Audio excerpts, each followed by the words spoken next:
call on Government Order of the Day number 3. New Zealand Business Number Bill, third reading.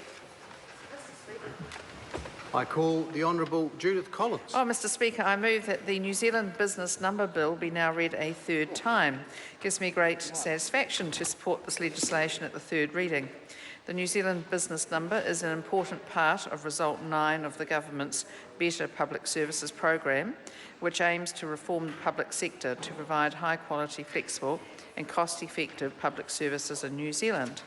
I would once again like to thank the Commerce Select Committee and the submitters for their work on and contribution to the changes made to the bill that will make the bill more effective and ensure that Parliament's intention is clear. I would also like to express my appreciation for the support received in the House for this legislation. The purpose of the NZBN is to enable easier and more efficient interactions for business in New Zealand. The bill will enable the allocation of the New Zealand business numbers to eligible businesses, corporate and public entities, and to eligible individuals in business unincorporated entities, such as sole traders, partnerships and trustees of trusts. It will establish the statutory position of Registrar of New Zealand Business Numbers and establish a New Zealand Business Number Register. It establishes rules to enable the access and use of the 23 pieces of primary business data about each entity that will be held in the NZBN register, taking into consideration privacy issues. The combination of a unique number, a data set and access to that data results in a NZBN ecosystem that will provide savings to businesses, savings to government and e-commerce opportunities.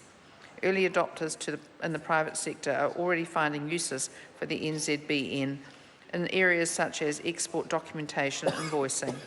Some public sector agencies are also adopting the NZBN under their current regulatory frameworks. The full benefits of the NZBN will be realised with wide uptake by the public sector. As more businesses choose to use the NZBN, the more value it will have for other businesses already using it.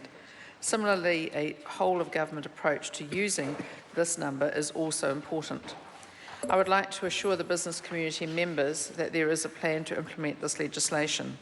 The previous requirement in the consultation draft of the bill for 8 business-facing government agencies to recognise the NZBN was removed prior to the bill being introduced and will be replaced with a set of whole-of-government directions.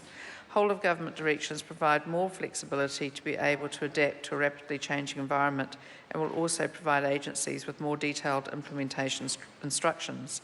The proposed directions are more ambitious in both scope and breadth than what was originally proposed in the draft legislation. Consultation with 185 agencies, that's 32 government departments and 153 Crown entities, took place from July to October 2015, and analysis undertaken to ensure a fit-for-purpose implementation plan. The House will have the opportunity to scrutinise the Government's plan for the implementation of the NZBN across the public sector in the coming months. Mr Speaker, I commend this bill to the House. Speaker.